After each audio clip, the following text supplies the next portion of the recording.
back in 1974. He said, "I don't like the Supreme Court decision on abortion. I think it went too far. I don't think that a woman has the sole right to say what should happen to her body." I do not view abortion as a choice and a right. I think it's always a tragedy. And I think that it should be rare and safe. And I think we should be focusing on how to limit the number of abortions.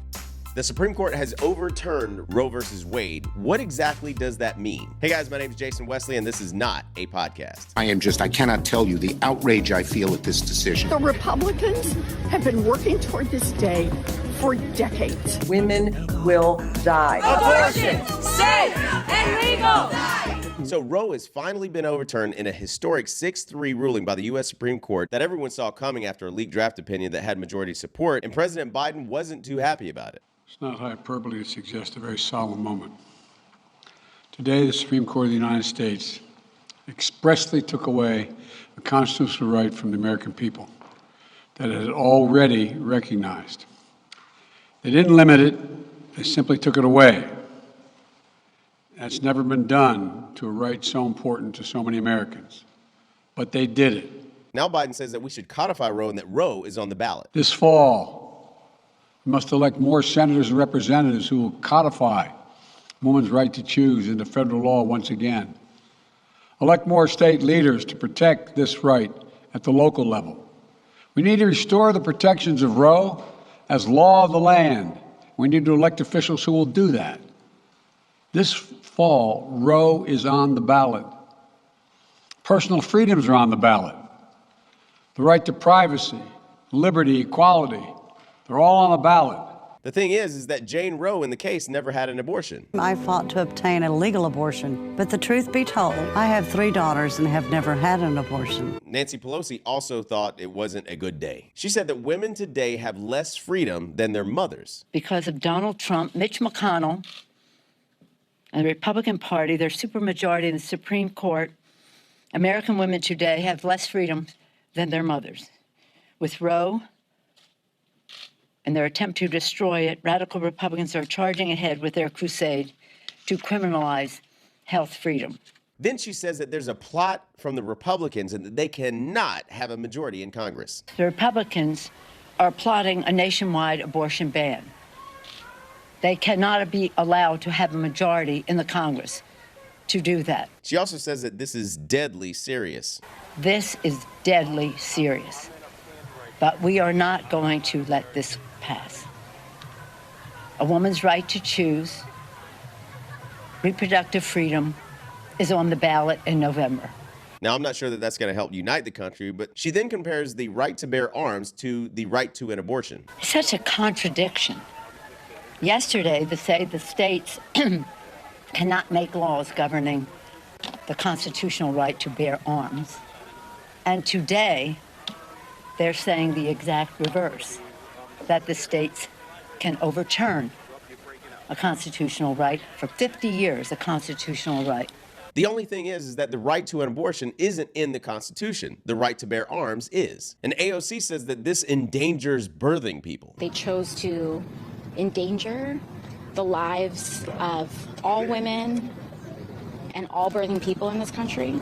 Now, I'm not going to get into birthing people in this episode because I've talked at length in other Not a Podcast episodes about it, but she can't even define what a woman is. Apparently, nobody in the Democrat Party can now. Can you provide a definition for the word woman? Can I provide a definition? No. Yeah. I can't. You can't? Anyways, here's CBS News framing it. What are some of the worst outcomes of this decision? Meanwhile, though, you work with some of the most vulnerable in Texas who are at risk. What are some of the worst outcomes, so we can just put this in context for our viewers, of what happens when women do not have access? We also have to think about some of the things that have just been mentioned as far as folks being criminalized and prosecuted for having miscarriages, taking care of their own pregnancies. And unfortunately, in this country, which I thought was a free country, we're facing that future now. Yes, we do live in a free country, but you don't have the freedom to go around murdering people. Halle Berry, she was outraged as well. She even said, "I'm outraged. I'm outraged. What the Supreme Court has done is bullshit." Something has to be done. Guns have more rights than women. Stop this war on women and keep your law off our bodies. We have to band together and not accept this. We just can't post about it. We must do something about it. Guns don't have more rights than women, Hallie. That's an ignorant conflation. The Second Amendment is for your right as an American citizen to protect your own life regardless of your sex or ethnicity. The law doesn't have hands on your body, but maybe you forgot about the vaccine mandates where the government tried to force you to put something in your body that you didn't want. You could barely even work in Hollywood without being vaccinated. Even Justice Ruth Bader Ginsburg blasted the Roe decision. Suppose the court has stopped there, rightly declaring unconstitutional the most extreme brand of law in the nation, and had not gone on, as the court did in Roe, to fashion a regime blanketing the subject, a set of rules that displaced virtually every state law then in force. Would there have been the 20-year controversy we have witnessed, reflected most recently in the Supreme Court's splintered decision in Planned Parenthood versus Casey? A less encompassing Roe, one that merely struck down the extreme Texas law and went no further on that day, I believe, and will summarize why, might have served to reduce rather than fuel controversy. The questioning was strong enough that Ginsburg's husband, Marty Ginsburg, one of the fiercest advocates for her judicial career, got academics to call the White House and clarify that she was talking about the court's thinking in 1973, not the ultimate decision. Now, I've talked about abortion in other videos, and there have been many conversations I've had with people on live on social media about abortion. We've talked about understanding that a woman making choices about her own body is different than making choices about a baby's body being dismembered piece by piece. The abortionist uses this clamp to grasp an arm or a leg. Once he has a firm grip, the abortionist pulls hard in order to tear the limb from the body of the baby. One by one, the rest of the limbs are removed, along with other body organs, the intestines, the spine, the heart, and the lungs. Usually, the most difficult part of the procedure is extracting the baby's head, because at this stage of pregnancy, the baby's head will be the size of an average plum. It simply won't come through the cervix. In order that this is removed, one needs to crush the skull. This requires inserting the grasping forceps and placing it around the head and crushing the baby's head. That will, of course, cause damage and injury to the skull bones, and one will know that one has achieved that by observing a yellowish, creamy fluid moving through the cervix. That will be the brains of the baby.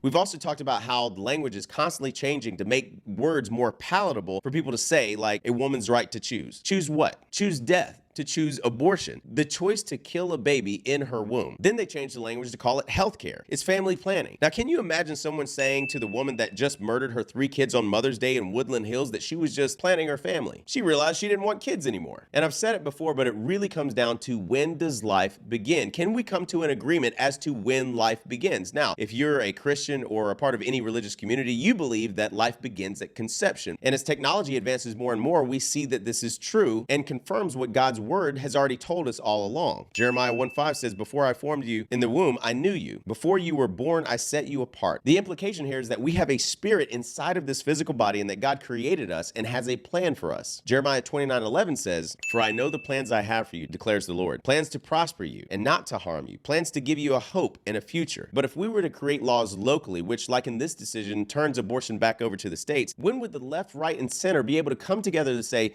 this is when life begins, and anytime before this, it's illegal? In Georgia, they passed the heartbeat bill, which banned abortions after 6 weeks, which is when the baby has a heartbeat. New legislation that would make it illegal to perform abortions after a heartbeat is detected. Remember in New York in 2017 when they passed the Reproductive Health Act, where politicians celebrated having late-term abortions? State lawmakers from both the Assembly and the Senate today celebrated. A bill introduced way back in 2007 finally removes abortion from the state penal code. It also ensures women the right to an abortion in New York, should that federal right ever be changed by the Supreme Court. Now, you may be triggered by me using the term baby instead of fetus, but again, that's where people don't actually want to say the word baby because it sounds like a human life, where a fetus or a clump of cells, or even some calling a baby a parasite, is sucking the life from a mother. Yeah. every single day. Like, that's literally what happens. That's not even like... Not a mother, I'm guessing. Like, It sounds more like a scientific term that's easier to disconnect with, but that's simply a stage of growth in a human, just like infant and adolescent is a stage of growth. Human beings have stages of growth throughout life. And what's crazy is that if we went to Mars, let's say Elon Musk were to land on Mars and they found one single-cell organism of bacteria. Signs that life could have once existed on Mars. Today, NASA scientists announced that the Mars Curiosity rover has found organic matter in 3-billion-year-old mudstone on the red planet. The rover also found methane in the Martian atmosphere, a simple organic molecule. But we can have a completely separate heartbeat inside of a human female, not a birthing person, and still have people protesting saying that it's not another life. It's not another human body. We have people denying that it has its own DNA from the human female we call its mother. Oh yeah, and this goes to the ACLU. Men do not have periods and men cannot get pregnant. And if you don't remember this gem of a tweet, there's no one way to be a man. Men who get their periods are men. Men who get pregnant and give birth are men. Trans and non-binary men belong. Now I love what Ronald Reagan said in this clip. With regard to the freedom of the individual for choice with regard to abortion, there's one individual who's not being considered at all. That's the one who's being aborted. And I've noticed that everybody that is for abortion has already been born. We know in particular that when an abortion is performed, the unborn child often feels pain. You might be interested to learn that when I first mentioned this in a 1983 speech, there was an outcry, enraged criticism, and angry denials. But criticism wasn't the only response. It so happens that I also received a letter signed by 24 medical doctors, including eminent physicians like the former chief of pediatrics at the St. Louis City Hospital and the president of the New York State Medical Society. The letter stated that in recent years, medical techniques have, quote, demonstrated the remarkable responsiveness of the human fetus to pain, touch, and sound. And the letter concluded, quote, Mr. President, in drawing attention to the capability of the human fetus to feel pain, you stand on firmly established ground. And one of the most loving people that devoted her life to the service of others, Mother Teresa, said this at the National Prayer Breakfast in 1994. I feel that the greatest destroyer of peace today is abortion. Because Jesus said, if you receive a little child, you receive me. So every abortion is the denial of receiving Jesus. But to use any violence to get what they want. This is why the greatest destroyer of love and peace is abortion.